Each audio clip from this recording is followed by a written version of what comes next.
그리스도를 본받아라고 하는 부분은 설교에서 결론으로 정리해 드렸는데, 첫째는 그리스도를 본받는 게 어떤 건가, 이중체다. 그래서 여러분들과 저도 마찬가지예요.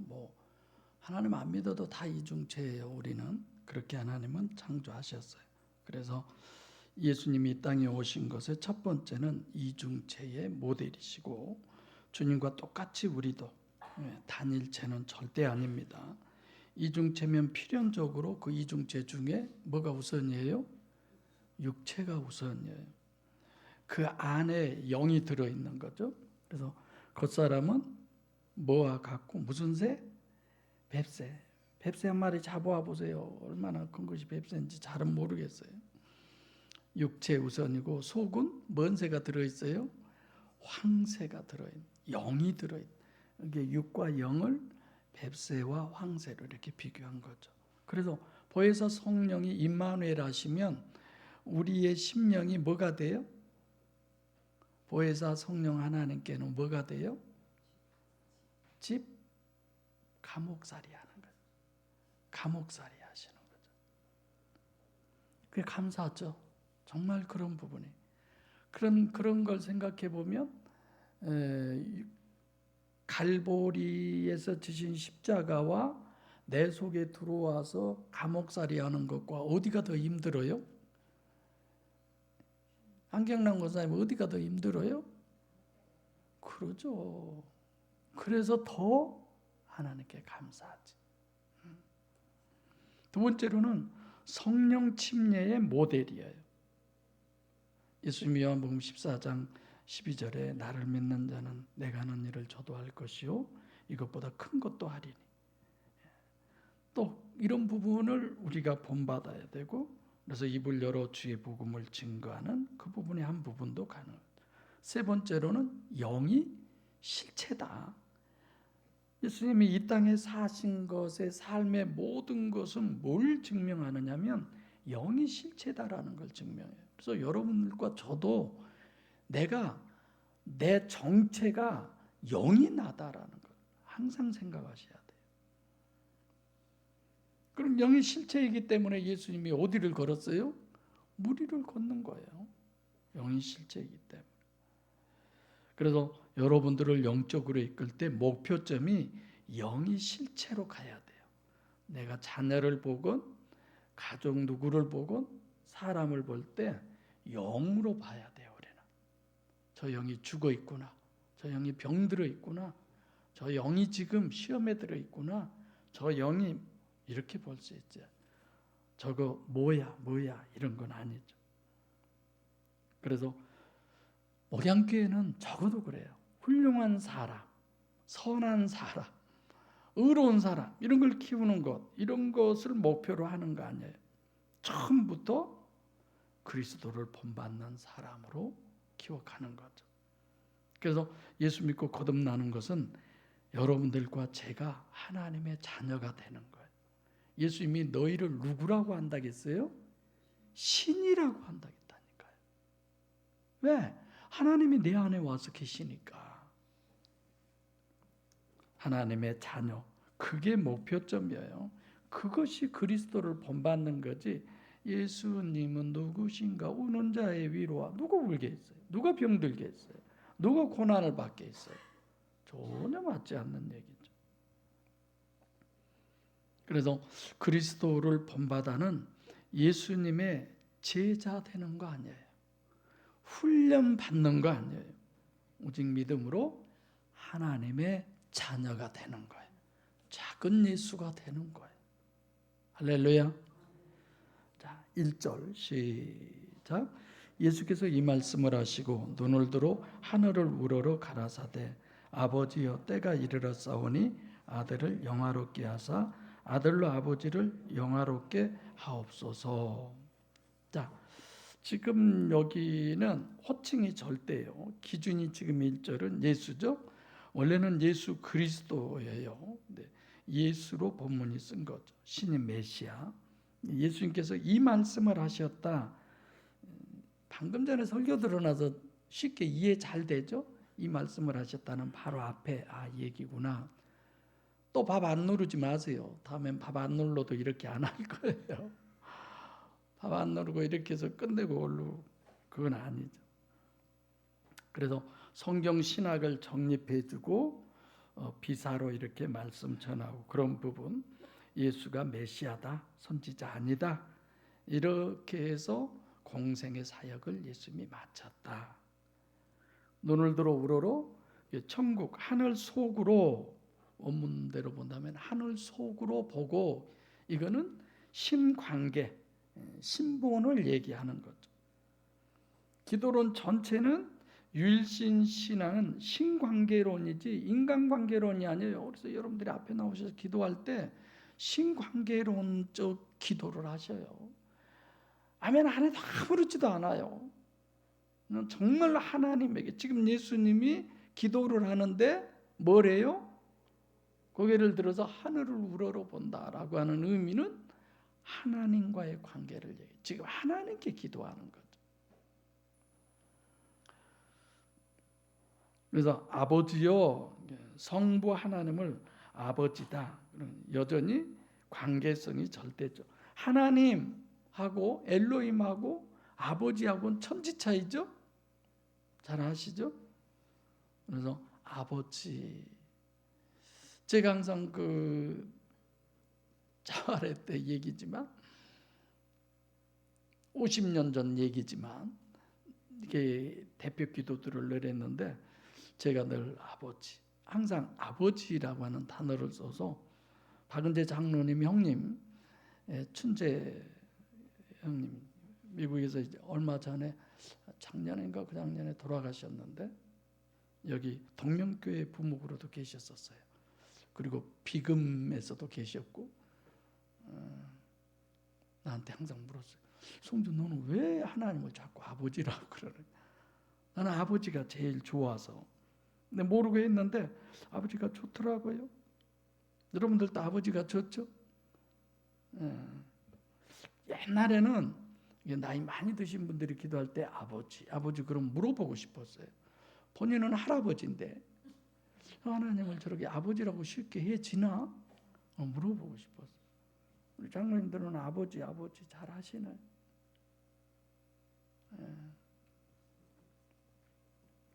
그래서 하나님께서 천지 창조를 하신 것도 결국은 나를 창조하신 것도 하나님과 화목한 자녀를 얻기 위함이다. 그리고 때가 이르러 싸우니 왜 담대하라 내가 세상을 이기었노라 끝냈어요. 다 끝내놓고도 왜 이렇게 기도를 하느냐? 아들을 영화롭게 하사 영광. 그러니까 예수님이 이 땅에 오셔서 하나님의 은혜로 하나님의 능력으로 공생애를 사신 거예요. 그게 아들을 영화롭게 한 거예요. 여러분들과 저도 마찬가지예요. 벌써 성령 하나님이 우리 안에 와 계시는 우리의 삶이 우리가 영화롭게 되는 거죠. 성숙한 삶, 구별된 삶, 거룩한 삶, 이런 것들. 아들로 아버지를 영화롭게 하소서. 이제 아버지가 영화롭게 했어요. 나도 아버지를 영화롭게 했다. 이 모든 것들은 뭘 얘기하느냐? 공생애를 얘기하는 거예요. 공생애 아시죠? 네. 그래서 기도로는 공생애를 다시 반복하는 겁니다.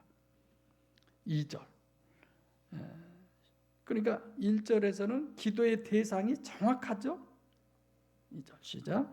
아버지께서 아들에게 주신 모든 자에게 영생을 주게 하시려고 만민을 다스리는 권세를 아들에게 주셨음이로다.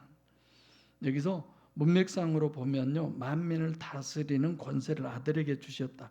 이게 사실 맨 뒤로 가야 돼요. 이 내용이 있다면 맨 뒤로. 예, 이로소이다 카도스, 이와 같이. 원어대로 말씀하면 이와 같이. 왜 아들이라고도 안 그러고 예수라고도 안 그러고 겉에 이런 부분은 여기서 아버지께서 아들에게 주신 이런 부분은 겉에 육체만 가리켜서 얘기하는 거죠. 속이 아닌 사르크스, 육체. 모든 육체의 권세는 아버지가 주셨다. 예, 권세, 정신적, 육적 능력을 그에게 주었다. 이렇게 되어 있죠. 디돔이 준 거다. 주님께서 사르크스의 모든 육체 우선을 지금 주시기 전인데 맨 처음에 창조할 때부터 주님은 하나님은 모든 사람에게 육체를 준 거잖아요. 그런 것처럼 그 육체의 권세를 준 것처럼 예수님에게도 육체도 육체 우선으로 그렇게 주셨다. 이런 뜻이에요. 왜 모든 사람에게 육체 우선을 주었느냐? 설교 때 다 얘기했죠. 우리를 구원받게 하려고 평생 동안 육체 안에 우리의 영을 넣어놓고 하나님을 영접할 수 있는, 하나님께로 돌아설 수 있는 회개의 기회를 주시는 거죠. 그래서 예수 그리스도에 의해서 보혜사 성령을 임마누엘로 영생을 얻을 택한 사람들을 위해서 모든 사람들에게, 인간들에게 육체 우선으로 한 것처럼 예수님의 육체도 육체 우선으로 주셨다. 3절 시작. 영생은 곧 유일하신 참 하나님과 그의 보내신 자 예수 그리스도를 아는 것이니이다. 영생은 곧, 그래서 3절에서 말씀하시는 영생이 뭐냐? 유일하신 참 하나님과 그의 보내신 자 예수 그리스도를 아는 것이다 라고 했어요. 그래서 2절에서 육체 우선으로 하셨는데 어떻게 하면 보혜사 성령이 임마누엘 하시느냐? 그거는 3절을 얘기하는 거예요. 성경적으로 정립을 해주는 거예요. 그렇죠? 네, 이것은 바로 하나님을 신론으로 정립하는데 오직 성경으로만 정립해라. 성경 이외의 것은 정말 문제죠.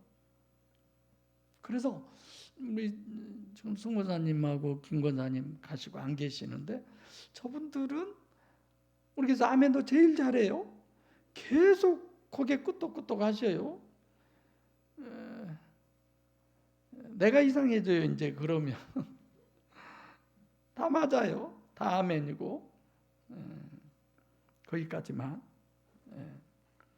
아버지께서 보냈다.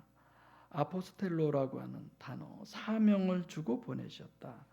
스스로 오신 분이 아니에요. 예수님이. 아셨죠? 여러분들과 저도 마찬가지. 스스로 목양교회에 온 거 아니에요. 이건 대단한 거예요. 하나님께서 보내셨다는 것을 정립하려면 엘로힘 여호와 임마누엘 이런 부분이 다 정립이 돼야 이해가 되는 거죠. 그래서 유일하신 참 하나님과 그의 보내신 자 예수 그리스도를 아는 것이다. 일부러 예수를 예수 그리스도로, 신인 메시아죠. 정확하게 신인 메시아의 의미는 예수 그리스도라는 거예요. 예수는 그럼 뭐예요? 마리아가 잉태에서 낳은 사람이 예수예요. 그리스도는 뭐예요? 기름 부음을 받은 자, 하나님이죠. 이중체이신 신인 메시아를 얘기할 땐 예수 그리스도예요. 자, 근데 왜 1절에 예수부터 시작했느냐? 예수를 이제 단일체로 예수를 믿는 거기 때문에 육체를 마치 하나님처럼 이제 거기에 이제 이중체로 들어오시는 거죠. 예수라고 했다가 예수 그리스도. 알다라고 하는 건 기노스코, 완벽하게 안다. 내가 이거 요셉과 마리아의 동침으로 설명 다 해드렸죠? 4절 시작. 내가 이루어 아버지를 이 세상에서 영화롭게 하였사오니. 자, 호칭은 1절에서는 예수님을 그리고서 아들로 했어요. 성부 하나님은 아버지로 했죠. 아버지께서 내게, 나라 그러죠. 계속 아버지 이런 거죠. 그래서 지금 4절, 5절은 관계성의 절대성뿐만이 아니라 호칭이 아버지, 그러죠? 아들, 나 이렇게 되는 거죠. 그래서 하나님은 엘로힘 하나님, 데오스이기 때문에 나하고 관계가 안 된 이런 상태로 본다면 아버지는 나하고 관계가 되신 분. 그래서 여러분들이 기도하실 때도 아버지라는 부분이 가장 적합한 기도죠. 내게 자기 본인이죠. 주었다 디돔이 공생애 동안에 하신 모든 것, 이를 이루어 완전하게 완성을 했다, 이런 거죠. 이것을 완전하게 이루었다. 다시 말하면 예수님을 신인 메시아를 단일체까지 믿을 수 있도록 완성을 했다. 완성시켰다. 그래서 아버지를 이 세상에서 영화롭게 하였나이다. 여기서는 내가예요. 내가 당신을 영화롭게 했다. 독사, 영광. 그러니까 주님이 아버지를 영화롭게 한 것은 언제 한 거라고요? 공생애 때. 이 세상에서, 이 세상은 게스라고 하는 단어인데 흙, 땅, 육 이런 거죠. 육체를 가리키는 거죠. 2절에서는 사르크스, 4절에서는 게스, 5절에서는 코스모스. 이게 다 달라요, 원어가. 그러니까 만민도 세상으로 번역한 거나 똑같죠. 왜 이런 걸 전부 달리 썼느냐? 5절에서의 세상은 창세 전이니까 이게 다 다르게 되는 거죠. 예수께서 육에 있는 동안에 이런 부분들,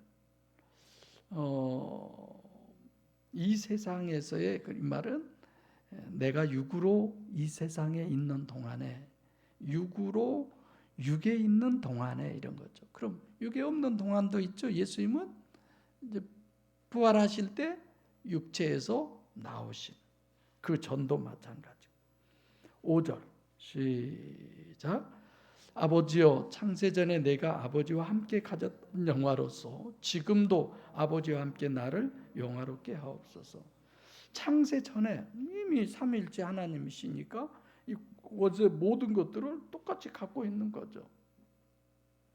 세상이 있기 전 내가 아버지와 함께 가졌던 영화, 하나님 곁에 계시면서 함께 가졌던 거죠. 그래서 아버지가 가지고 계신 그 영광, 영화, 이걸 지금도 내가 가지고 있다. 창세 전부터 지금까지 계속 가지고 계신다는 거예요. 그치? 만민에게 다스릴 권세를 주고 이런 거 전혀 아니에요. 현재도, 그러니까 지금 아버지와 함께 제가 영화를 가지고 있다, 그런 얘기죠. 그래서 지금도 아버지께서 함께 하사 영화롭게 하옵소서. 지금도 아버지와 함께 나를 영화롭게 하옵소서. 과거나 현재나 미래나 다 똑같은 것. 그래서 공생의 사역 그 전체는 1절부터 전체는 공생의 사역에 대한 얘기지 그 후에 무슨 영광이나 이런 건 전혀 아니에요. 그래서 첫째는 이중체의 신인 메시아를 강조하고, 두 번째로는 육신으로 있으면서 임마누엘을 강조하고, 세 번째로는 영의 실체로서의 육신의 삶. 그래서 오늘 설교의 결론으로 그리스도를 본받아라고 하는 것은 이런 의미들의 내용이 되는 겁니다. 그러면 여러분들과 저도 마찬가지잖아요. 지금 이 세상에 있으면서의 우리들은 어때야 돼요? 주님의 공생애처럼 내 육체를 위한 삶이 아니라 내 영을 위하는 삶 자체가 하나님을 위한 삶이 되는 거죠. 그래서 필요는 뭐예요? 우리 안에 임마누엘의 역사, 보혜사 성령 하나님이 임재하셔야 돼요. 정말 어려운 거예요. 그러나 정말 쉬운 거예요. 이런 걸 깨닫고 하나님 내 안에 임재하시기를, 아까 더도 덜도 말고 아무것도 더 이상 없어요. 그분이 내 안에 임재하시는 것, 그것은 뭐밖에 없다고요? 하나님, 오직 유일하신 참 하나님과 그의 보내신 자 예수 그리스도를 안다라고 하는 것, 그분을 내 안에 내 속에 쏙 들어오게 모시는, 이거 왜 없어요? 그럼 우리가 해야 할 일은 뭐예요? 그분을 내 안에 영접하지. 오세요. 내 안에 오세요. 임재하세요. 이거 외에는 없어요.